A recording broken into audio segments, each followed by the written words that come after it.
Republic bans Fulani herdsmen from entering the country, says Bilmpan.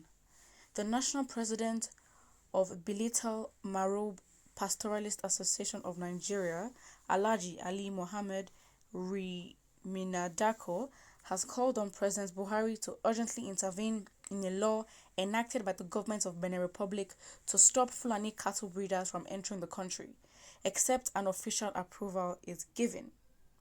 He made the call yesterday in BENIN, Kebbi, while delivering his speech at the official launching of a project for assisting families faced with cumulative effects of pastoral lean season, insecurity, and COVID-19 pandemic in Kebbi State. He explained that the organization established years ago was aimed at promoting peace and unity in the Africa sub-region. And though 4 countries were originally involved in its establishment, it has expanded to include 11 African countries, with Benin Republic being one of them. The association currently comprises of Mali, Niger Republic, Burkina Faso, Nigeria, Senegal, Benin Republic, Mauritania, Ghana, Chad, and Cote d'Ivoire, he said. He explained that it is only Benin Republic that has refused Fulani herdsmen entrance into the country. So we are appealing to Kebbi State Governor Atiku Bagudu to pass this message to President Buhari to intervene so that the law can be withdrawn for the progress, peace, and promotion of economy in the region, he said. Rimindako said his organization was ready to work with security agencies to fish out criminal elements among them across the country. He explained that his association had commenced advocacy and training of members to enable them embrace and restore peace and progress for the desired change in the country. Also speaking, the national president of Mieti Allah Cattle Brigade Association, Alhaji Mohammed Kiruwa, said members of the association are cattle breeders and not kidnappers or killers. Okay, fine. This is what has been said, but the thing is, as much as you might say, it is the country's decision at the end of the day, and the news and this perception of the cattle breeders has not been good. So would you really blame a government for doing this? Because again, maybe fine, they're not doing it, but let's say terrorists use the guise and the name of the cattle breeders to do these atrocious acts. So you can't really blame a government for taking precautions to protecting their country and making sure that they are safe. If Buhari could do the same thing, would you think we'd be here where we are today? Absolutely not.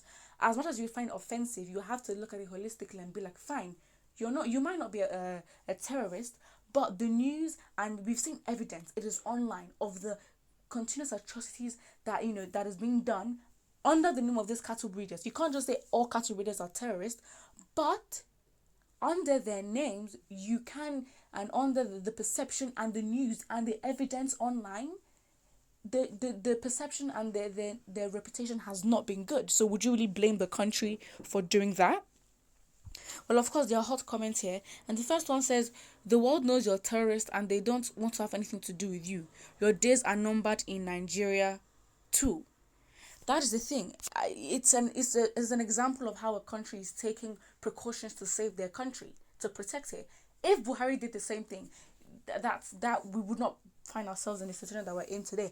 And of course, everyone is probably focusing on, is he going to answer them or not? The thing is, if Buhari should say anything or reply to these people, then it shows that he's actually not deaf, but he's practicing selective hearing, and he's only selective about what he wants to hear. And if he's going to be concerned about the Benin Republic, it shows he doesn't care about the Nigerian citizens. He cares about the economic growth of the Fulani herdsmen alone. And obviously, that's the meaning that people will read with.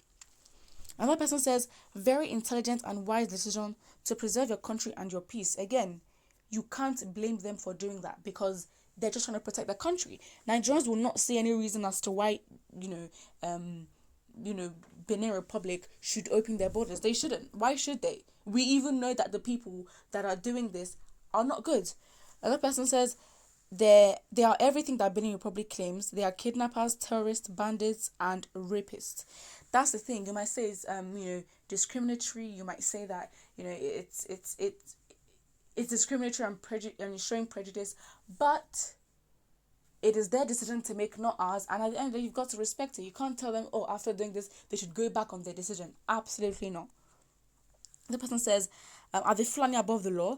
The president said there should not be illegal entry into this country except on official purpose, which is correct, and you are here complaining. What can Buhari do? Exactly. If Buhari listens to them and puts something in place where fine, they're allowed to actually go into Benin Republic, then there's a huge problem, because this man is basically doing selective hearing, because he's not listening to the promise of the Nigerian people, but he's gonna take care of the economic activity of the Fulani herdsmen.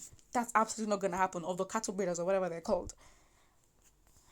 Nigeria has never been great since this Fulani comes to exist. God that has been doing will surely not leave us to perish in vain.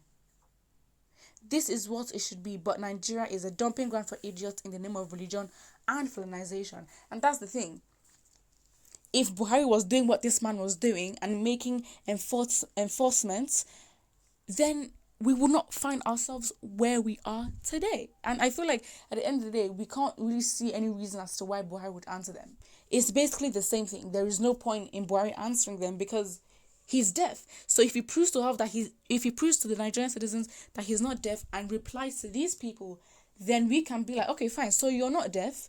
You just want to leave us to suffer, and you only care about the cattle herdsmen only. And of course, if we get into that narrative, that is all going to change.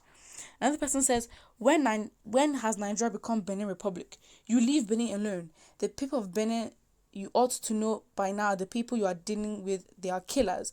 Your country is relatively peaceful now. If you allow them, they will take over your land, rape your women, take over your government. It will be lying a dream. They can even import Boko Haram to your country.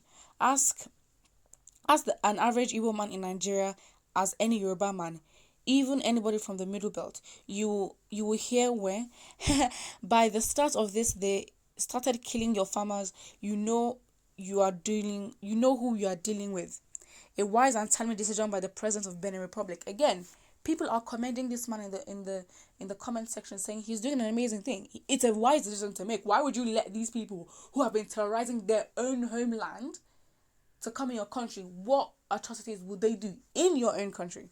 Of course, he's wise, and this is what you get when you have an effective leader. And again, if Buhari should do anything about this, he has proven to us that he's not deaf, and he only cares about the Fulani and the cattle breeders.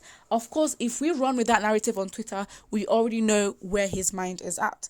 Well, put what you think about this in the comment section below, and do not forget to like and subscribe.